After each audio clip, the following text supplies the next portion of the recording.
filhos. Só que entre os 12, o número 11 se chamava José. Depois ele teve Benjamim.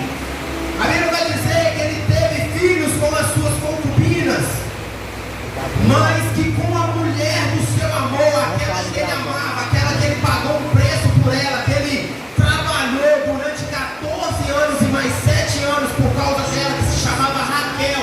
A Bíblia vai dizer que Raquel era estéril, ela não poderia engravidar, mas a Bíblia vai dizer, aleluia, que Deus agora ele vai abrir a madre de Raquel e ele vai realizar o sonho do coração de Raquel, vai dar para ela um filho, e esse filho se chama José. E a Bíblia vai dizer que não diferente dos outros filhos, mas que esse filho ele era mais amado que seu pai. Por quê? O que faz com que um filho seja mais amado pelo seu pai não é a questão dele ser o último filho, dele ser, como a gente tem costume de falar, raqueiro baixo, eu tenho que dar mais uma prioridade para isso. Não isso. O que fez com que José despertasse mais a atenção e o interesse de seu pai por ele foi a forma como José, aleluia, respeitava a casa do seu pai, a forma como José andava na presença de Deus e na presença do seu pai, a forma como José, aleluia, seguia a mesma fé do seu pai, temia a Deus, coisa que seus outros irmãos não faziam.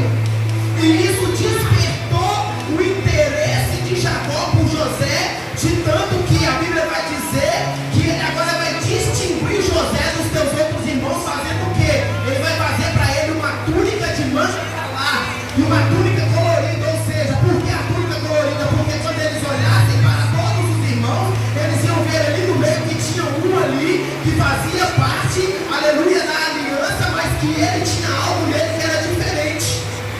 Se ele coloca nele a mesma roupa, ele ficaria igual, mas ele coloca nele uma túnica e para que ele seja diferente, para que ele se destacasse ali no meio. Só que a Bíblia vai dizer que essa atitude de Jacó, ela gerou o quê? Essa atitude de Jacó, ela gerou, aleluia, um sentimento ruim no coração dos filhos dele. Por quê? Os outros filhos dele, além de não ter compromisso totalmente com Deus, eles também, aleluia, tinham inveja do seu próprio irmão. Aleluia, eles estavam lá acreditando que o quê? Que Jacó pegando ali, aleluia, aquela túnica, entregando ela para José, que Jacó agora ele estava falando o seguinte: eis que eu estou tirando de Rúben a primogenitura, estou entregando para José, e o lugar na minha cadeira, a qual Rúben tem que herdar após a minha morte, eu estou passando na frente e dando para José. Só que sem ele saber,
os irmãos de José